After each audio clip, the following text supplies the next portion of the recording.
सिंध में खंबे गुम कयल क़ौमी कारकुननि की बाजियाबी लाइ अॼु वॉइस फॉर मिसिंग पर्सन ऐं सिंध सुजागी फोरम पारां हैदराबाद प्रेस क्लब साम्हूं अॼु 7 ॾींहं बि सख़्त बरसात में एहतिजाजी मुज़ाहिरो कयो पियो वञे, जंहिंमें मिसिंग पर्सन की फैमिलियुनि ऐं ॿारनि वॾे अंग में शिरकत कई आहे। अचो त उन्हनि सां ॻाल्हि ॿोल कयूं त उनजा कहिड़ा मुतालबात आहिनि। जे मुंहिंजे पुट जो ॾोही आहे त मुंहिंजो कोर्ट ते पेश कनि, थाणे ते पेश कनि। मुंहिंजे पुट जेको आहे सो मां हाणे नथी गुज़ारो करे सघां पंहिंजे बचिड़े खां बिना। को ॾोह कंदो आहे, हिकिड़ो चकर क़ुर खणी वेंदो आहे, ॿ त बि मञींदा आहिनि। मां 8 महीना क़ुर पाक कईंदी हुअमि, मूंखे पुछण जे लाइ केरु तयारु न आहे। घर जा कमाईंदड़ ऐं भाती जेके आहिनि से गुम आहिनि।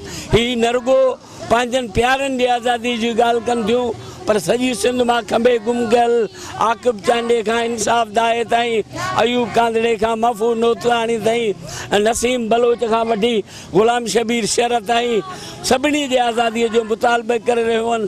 असीं हुकूमत खां, असीं सुप्रीम कोर्ट खां ऐं इंसानी हक़नि जे तंज़ीमुनि खां, अक़वाम मुतहदा खां मुतालबो कयूं था त सिंध मां जबरी तौर खंबे गुम कयलनि जे आज़ादीअ में पंहिंजो किरदारु अदा कनि। अॼु हिन बरसात जी मौसम में भी मिसिंग पर्सन जो फैमिलियूं जेको वेठियूं आहिनि प्रेस क्लब ते पंहिंजनि प्यारनि जी आज़ादी लाइ, हुननि सां गॾु हीअ महीनो जेको आहे करबला जा शहीद जिन्हनि क़ुर्बानी ॾिनी इंसानी लाइ, उन सां गॾोगॾु अॼु असां ॾिसूं पिया हिते जेके असांजा प्यारा हुआ, जिन्हनि खे ख़बर न आहे कहिड़ो ॾोह आहे दुनिया में, रियासतूं आहिनि, उन्हनि जूं के ज़िम्मेदारियूं हूंदियूं आहिनि ऐं हू कानून में इहो बि हूंदो आहे त को फैमिली में कमाइण वारो न आहे तो हुनजी भी जिम्मेदारी होंगी है, उनके बेल ॾिनी वेंदी आहे। असां सां गॾु रियाज़ कास्ट के लिए, इम्तियाज़ कास्ट के लिए मुतासिर खानदान जिनजा प्यारा खंबे गुम कया विया आहिनि जबरी तौर ते, उन्हनि जो फैमिलियुनि जो चवणु आहे त असांजा प्यारा किथे आहिनि।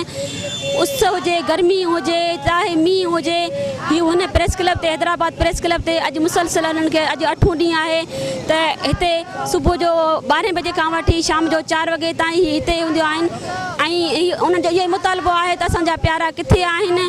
ऐं उन सां गॾोगॾु हिननि जो इहो ई मुतालबो आहे त सॼी सिंध मां जेके बि जबरी तौर ते खंबे गुम कया विया आहिनि, असां उन्हनि सभिनी जी ॻाल्हि था कयूं।